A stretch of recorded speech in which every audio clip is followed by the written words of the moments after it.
This is CBN NewsWatch. And thank you so much for joining us. I'm Ephraim Graham. Weekend talks between the vice president and congressional aides ended in a stalemate. This as the government enters its third week of a partial shutdown. The president is holding out for that $5 billion he says is needed to protect Americans from illegal drugs and human trafficking at the southern border. He's also signaling a change in language when it comes to the wall, tweeting, "We are now planning a steel barrier rather than concrete." It's something the White House hopes will ease negotiations with Democrats who they say voted for a barrier in the past.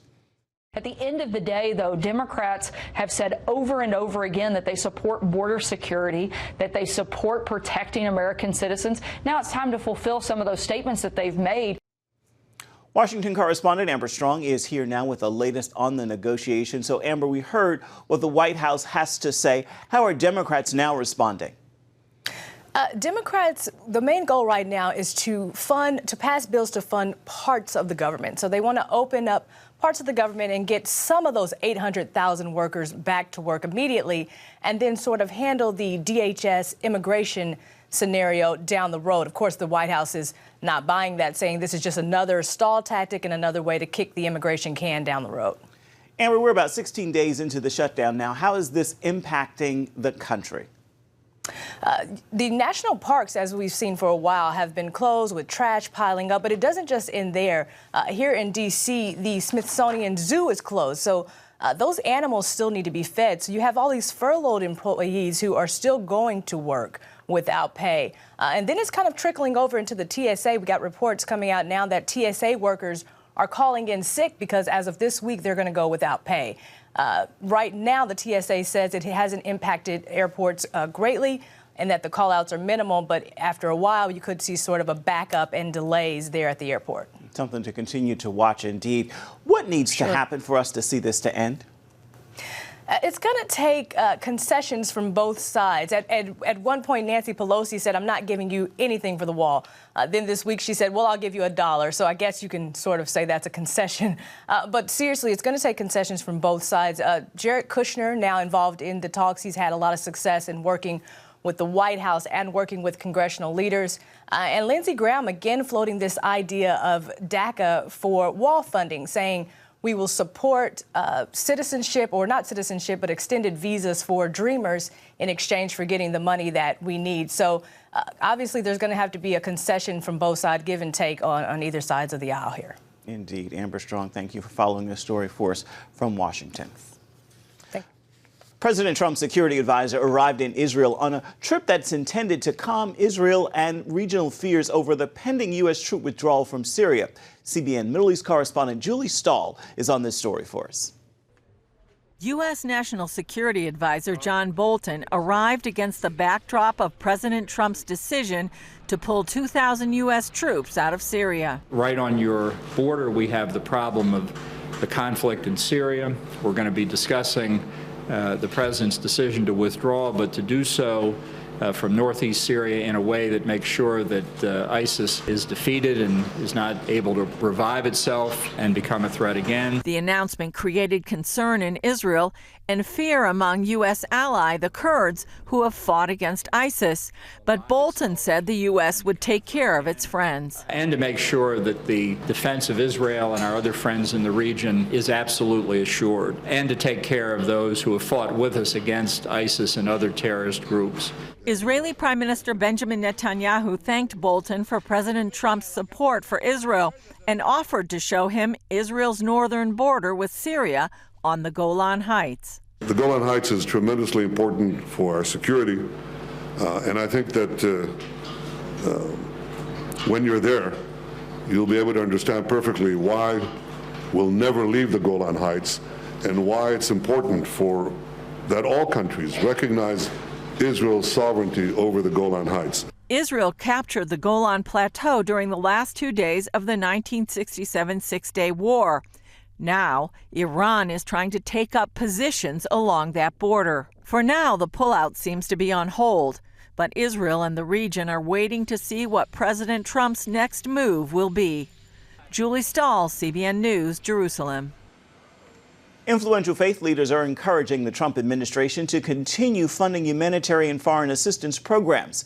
In a letter addressed to the president, vice president, and national security advisor John Bolton, the group of 25 says the aid will save lives, help strengthen communities, and ultimately protect our freedoms at home.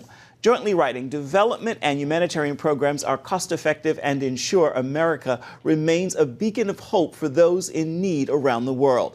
We pray that as you lead our generous people, you will find the way to meet our nation's responsibility to those less fortunate. The funding comes from the International Affairs budget, which makes up less than 1% of the entire federal budget. A controversial new curriculum is slated for students in Perth, Australia, and encourages them to explore gender roles and dress up in religious clothing. It is called the Respect Relationships Program, and up to 10 schools will adopt it beginning in February. The syllabus includes teaching third-grade students to break traditional gender norms through toys and games. According to the Daily Mail, all students, boys and girls, will be taught to play dress-up and to interact with toys that are not traditionally meant for their gender. The curriculum also teaches multiculturalism by having students dress up in burqas, a traditional Islamic garment that covers the entire body except for the eyes. Ninth grade students are taught about a variety of sexual relationships, including, quote, hooking up, one-night stands, and friends with benefits. Now, you can read the full story at our website. That's cbnnews.com. You can also find a link to the report there in the Daily Mail. Joining us now to share more on the subject is Peter Abetz. Peter, thank you so much for joining us. Tell us more about this curriculum. Is it already in place? The Respectful Relationships program was rolled out in the state of Victoria a couple of years back, and the West Australian government said they would review it and modify it somehow and roll it out here in Western Australia. And there's huge controversy because they have not indicated how they have changed it. They have not released the curriculum, nor which schools will be trialling it. And the Victorian material is, shall we say, totally inappropriate. It peddles the gender ideology, the radical gender ideology, and it seeks to teach kids that all kinds of sexual relationships, casual relationships are normal. It's being marketed under the guise that to reduce domestic violence because they say, or they claim, that the cause of domestic violence is gender stereotyping, and therefore we must get rid of gender stereotyping, and that's what they're claiming. But I think anybody who knows anything about domestic violence would know that it's not caused by gender stereotyping, but the biggest issue here in Australia for domestic violence is drugs and alcohol. Why is this harmful to children morally and otherwise? Well, just to give you an example, in the Year 9 curriculum, so that's a second-year high school for us, there is one practice or exercise for the children. They're supposed to draft an advertisement for an online advertisement if they want to have a casual sexual relationship with someone. How would they sell themselves? I mean, any parent would be horrified if they knew that their children were being asked to do that kind of thing as part of a school curriculum. Another work exercise that they're to do is it talks about a 17-year-old girl who has had umpteen different sexual partners and doesn't take much care. You know, what do you think about all this? It's just totally age inappropriate. Can parents opt their children out of this curriculum? Well, this is the thing that parents are most concerned about, is the fact that the government has not indicated which schools will actually be trialling this program in Western Australia. They've told us there are 10 schools that will be trialling it, and they have not released, and they won't release, the curriculum so that parents can't actually see what's going to be taught to their children. So at the moment, we're simply guessing what's in it based on the Victorian program, which is accessible on the internet from the Victorian Education Department website. Real quick, are Christians doing anything, taking a stand against this curriculum? Very strongly so, in fact. the Christian community is up in arms, but not only the Christian community, it's also non-Christian people who just think this is going way beyond what should be happening in our schools, because this peddling of radical gender ideology is something that parents are starting to wake up to in our schools and starting to take quite a strong stand. There's a petition that's currently on the internet with Citizens Go that's being promoted, and various people are contacting their MPs. For us here, it's holiday time, so most MPs, members of Parliament, won't be back at work just yet, but next week most people would be back at work. So hopefully we can really mount a strong campaign against it. All right, Peter Abetz, thank you so much for your time and your insight. Much appreciated. Thank you. Coming up, the U.S. plans to withdraw troops from Syria in the next 30 days. But what does that mean for Christians in that region? We're going to answer some questions about that and more when we return. God Almighty is a God of blessing. He always wants to bless His people. But how do you get that blessing? And what principles will unlock that secret?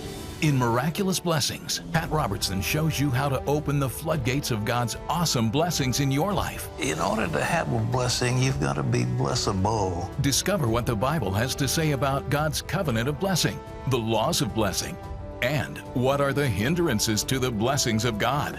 The words of Jesus, they are as valid as the law of gravity, and if we follow those laws, we will be blessed. You'll see amazing true stories of everyday people whose lives were rescued and transformed by God's miraculous blessings.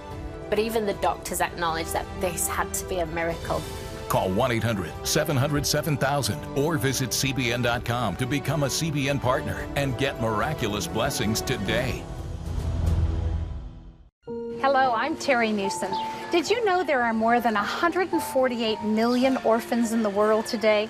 148 million. But it was 3 little girls that taught me about the plight of orphans. My husband and I spent nearly a month immersed in the daily activities of a Ukrainian orphanage as we waited to adopt 3 sisters. I saw firsthand the utter loneliness, the pain of rejection, and the overwhelming desire to be loved. That experience changed me forever. And out of it grew a ministry from my heart called Orphans Promise. Today, we're helping orphans and vulnerable children in more than 50 countries worldwide. Thousands of children are now in safe homes. They're being educated, and they're learning life skills. I'm asking you to join with me and become family to these children. Will you call the number on your screen right now? Because every child deserves a chance to be happy. President Donald Trump's plans to withdraw troops from Syria has changed from doing so in 30 days to 4 months. Either way, it's creating a stir in that part of the world. Our Charlene Aaron talked with Middle East experts Ryan Morrow of the Clarion Project, who says the impact is deep for many Christians and secular Muslims who call the region home. Ryan Morrow is a national security expert with the Clarion Project, and he joins us now for more. Ryan, should the U.S. support a Kurdish state, and why or why not? Absolutely. I don't believe that supporting an independent Kurdish state would contradict support for persecuted Christians. There are some Christians in Iraq and Syria who complain of mistreatment at the hands of the Kurds. Then there are those that say the complete opposite. So it makes it very difficult to make sense of those competing claims. What I argue for is give the Christians a choice. An independent Kurdish country would be a place where Christians can go for safety if they like living under Kurdish rule, or they could live outside of it, either in Syria that is controlled by Assad and the Iranians, or they could go to a part of Iraq that is dominated by the minorities in an autonomous state, which we also call for. Those of us that study this, we feel that an autonomous province within Iraq just for the minorities is also a step in the right direction. Okay, and Ryan, what impact will the U.S. pullout have on Christians in Syria and northern Iraq? It's horrifying. The announcement of the withdrawal from Syria, as well as Afghanistan at a slower pace, has really shaken me to my core. And I would expect a similar drawdown, if not full-out withdrawal, from Iraq as well over the coming couple of years. And that puts the Christians in peril.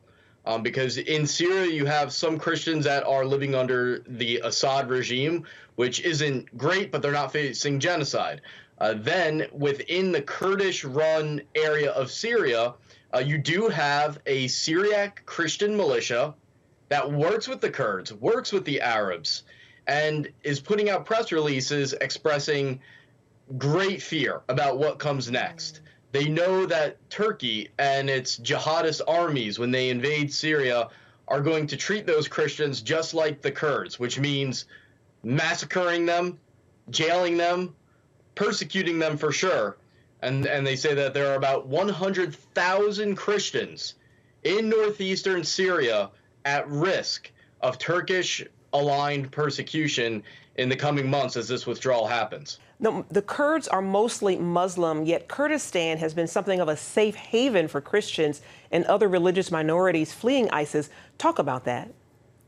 Sure. Well, the Christian opinion in both Iraq and Syria is divided on the Kurdish issue. So you will hear some reports from Christians of mistreatment at the hands of some Kurds, but that's a far cry from genocide and outright massacres and what they're facing in the rest of Iraq and Syria. Then there are Christians who sing the praises of the Kurds. And when you meet Kurds on the street, as I did in Iraq, they are very proud of their treatment of Christians. They view that as a testament to the fundamental goodness of their people, that they're willing to take in refugees, including Christians.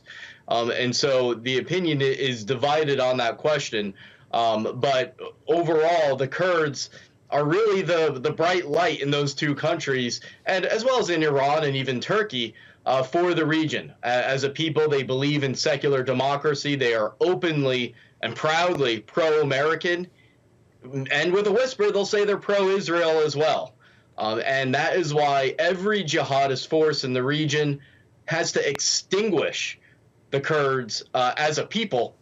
Because if the Kurds succeed as a secular democracy, as a Muslim people who are at peace with Israel, then are successful on the ground, are wealthy economically, and are advancing socially, then that is truly a threat to the sustainability of radical Islam. If the Kurds succeed in creating a secular democracy that is successful in the Middle East, it goes a long way towards killing the ideology of radical Islam. Wow. Ryan Morrow of the Clarion Project, thank you so much for joining us and for your insights today. Thank you. Still ahead, more evidence against Facebook censoring conservatives and why one reporter who's looked closely at its moderation thinks the social media giant can't be fixed. Stay with us. God Almighty is a God of blessing. He always wants to bless his people. But how do you get that blessing? And what principles will unlock that secret? In Miraculous Blessings, Pat Robertson shows you how to open the floodgates of God's awesome blessings in your life. In order to have a blessing, you've got to be blessable. Discover what the Bible has to say about God's covenant of blessing, the laws of blessing, and what are the hindrances to the blessings of God. The words of Jesus, they are as valid as the law of gravity, and if we follow those laws, we will be blessed. You'll see amazing true stories of everyday people whose lives were rescued and transformed by God's miraculous blessings. But even the doctors acknowledge that this had to be a miracle. Call 1-800-700-7000 or visit CBN.com to become a CBN partner and get miraculous blessings today. Hello, I'm Terry Newsom. Did you know there are more than 148 million orphans in the world today? 148 million. But it was 3 little girls that taught me about the plight of orphans. My husband and I spent nearly a month immersed in the daily activities of a Ukrainian orphanage as we waited to adopt 3 sisters. I saw firsthand the utter loneliness, the pain of rejection, and the overwhelming desire to be loved. That experience changed me forever. And out of it grew a ministry from my heart called Orphan's Promise, Today, we're helping orphans and vulnerable children in more than 50 countries worldwide. Thousands of children are now in safe homes. They're being educated, and they're learning life skills. I'm asking you to join with me and become family to these children. Will you call the number on your screen right now? Because every child deserves a chance to be happy. Evangelist Franklin Graham says he was recently suspended from Facebook. He says it lasted for 24 hours in response to a 2-year-old post on his North Carolina's bathroom bill. In a post, the suspension, Graham says Facebook is trying to define the truth. He wrote, quote, "There was a character in a movie a few years back who said, 'The truth is what I say it is.' That's what Facebook is trying to do. They're making the rules and changing the rules. Truth is truth. God made the rules and his word is truth. Actually, Facebook is censoring free speech. The free exchange of ideas is part of our country's DNA." Graham also wrote that Facebook said his post went against its community standards on hate speech. He reposted his 2016 comments and asked leaders if they saw any hate speech in what he wrote. You can see the full story at cbnnews.com. Facebook has been plagued with problems and criticism from Capitol Hill to Main Street over its moderation of accounts and posts. I recently spoke with one journalist who dives into the debate. Evangelist Franklin Graham was banned from Facebook for about 24 hours, and the social media giant even apologized. But why do these sort of things happen? Facebook has expanded really, really rapidly into new markets, into new territory, and to be used in new and different ways. The result of that expansion is a network of information that the company really doesn't know what to do with. They've faced a lot of complaints. They've even been on the Hill trying to testify before Congress to explain what's going on. And in trying to meet all of those demands, they end up cutting content sometimes that they say doesn't meet their community standards and has been perhaps flagged, but then later going back and looking at it more thoroughly and actually having to end up apologizing. And we've seen this happen not just in this case, but in other cases as well. And that's really a testament to how Facebook has tried to perhaps overcorrect some of its true errors in allowing things to be online that maybe shouldn't be, or maybe they don't want to see on that platform. So why is it you think that Facebook can't be fixed? So Facebook can't be fixed really because it comes down to a question of the money. There are two different possibilities when faced with a problem of content on their platform that they don't like or that they think is adverse to their image. The first option is to say that we're going to have an unmoderated platform, that anyone can post whatever they would like to post on Facebook, and that's going to be fine. That, however, was not the decision that Facebook went with, in part because they were facing some very valid criticism for the spread of disinformation, the spread of violence, and other things that were taking place on that platform. The other option would have been to say that we're really going to invest heavily in having high quality moderation. That ends up costing a lot too. And like leaving content up that brings a lot of criticism affects their bottom line. What is the concern when it comes to freedom of ideas, beliefs, and freedom of speech when moderation is needed when it comes to violence, bullying, and threats? Facebook is a private company. So in the United States, we have the idea that free speech is paramount to our democracy, and it is. You cannot have a functioning government as we do unless people are able to air out their ideas, even those abhorrent ones. But Facebook, as a private company, does not necessarily have to have that same value, and as I mentioned earlier, is really more concerned about the bottom line and how their decisions when it comes to what is on their website is affecting costs, users, and the information that they're able to gather from users, which is ultimately how they generate money. So at the end of the day, while we would like to say that Facebook is like the public forum, it is like a town square where all of these ideas can be heard, debated, and engaged with, that is not the model that Facebook is operating at, and nor should it be. It's a private company, and it can do what it thinks is best for its shareholders. It being a private company, do you believe that Facebook has a political agenda, or are these simply situations reflecting the politics of the Facebook moderators? I think that is actually neither of those. It's slightly more complicated. A lot of what we've seen with moderation, both in the United States and abroad, reflects a very loose guidelines of what should be accepted. Recently, the New York Times did an investigation where they actually obtained 1,400 documents that had been used as the guidelines for moderators. And what we see there is not a political agenda, isn't really any kind of agenda, but really a last-minute attempt to deal with issues that are arising on the platform and quickly put something in place where they're telling moderators, this is what you should be looking for. In the United States and elsewhere, obviously that's aided by users who can flag comments that they think are inappropriate or against community guidelines. And perhaps that's where Facebook needs to do a better job of reviewing those complaints. But at the end of the day, I would say that it's not necessarily the moderators or the company that has a political agenda, although we know that people in a company obviously do have political beliefs, so much as a company trying to meet the demands of a society and an economy that really is upset with their business model and really failing to address those concerns in an adequate way. And as we said, you can read Erin Dunn's piece, Why Facebook Can't Be Fixed, in the Washington Examiner. Erin, thank you for your time. Thank you so much for having me. God Almighty is a God of blessing. He always wants to bless his people. But how do you get that blessing? And what principles will unlock that secret?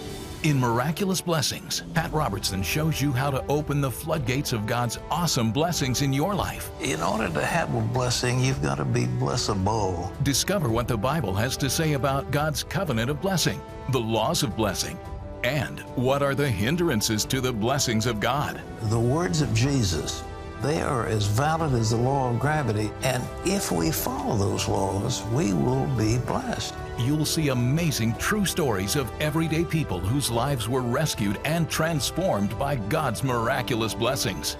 But even the doctors acknowledge that this had to be a miracle. Call 1-800-700-7000 or visit CBN.com to become a CBN partner and get miraculous blessings today. Hello, I'm Terry Newsom. Did you know there are more than 148 million orphans in the world today? 148 million. But it was 3 little girls that taught me about the plight of orphans. My husband and I spent nearly a month immersed in the daily activities of a Ukrainian orphanage as we waited to adopt 3 sisters.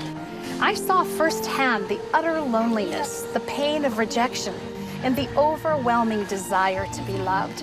That experience changed me forever. And out of it grew a ministry from my heart called Orphans Promise. Today, we're helping orphans and vulnerable children in more than 50 countries worldwide. Thousands of children are now in safe homes. They're being educated, and they're learning life skills. I'm asking you to join with me and become family to these children. Will you call the number on your screen right now? Because every child deserves a chance to be happy. And welcome back. Time now for your Monday Motivation. I leave you with this thought today. A new year may bring new goals, new plans, and a new hope. But in this new year, be sure not to forget the goals you've reached in the year behind. Celebrate those victories. They can serve as motivation and a reminder that winning is not only possible, victory is indeed God's plan for your life. That is going to do it for this edition of CBN NewsWatch. Remember, you can always find more of our exclusive coverage of the issues you care most about at CBNnews.com. We'd love to know what you think about the stories you've seen here today. You can do that by emailing newswatch@cbn.com. You can also reach out and touch us on Facebook, Twitter, and Instagram. Hope you'll join us again right here next time. Make this a marvelous Monday. Of course, we'll see you right back here, same time tomorrow. Goodbye, everybody, and God bless.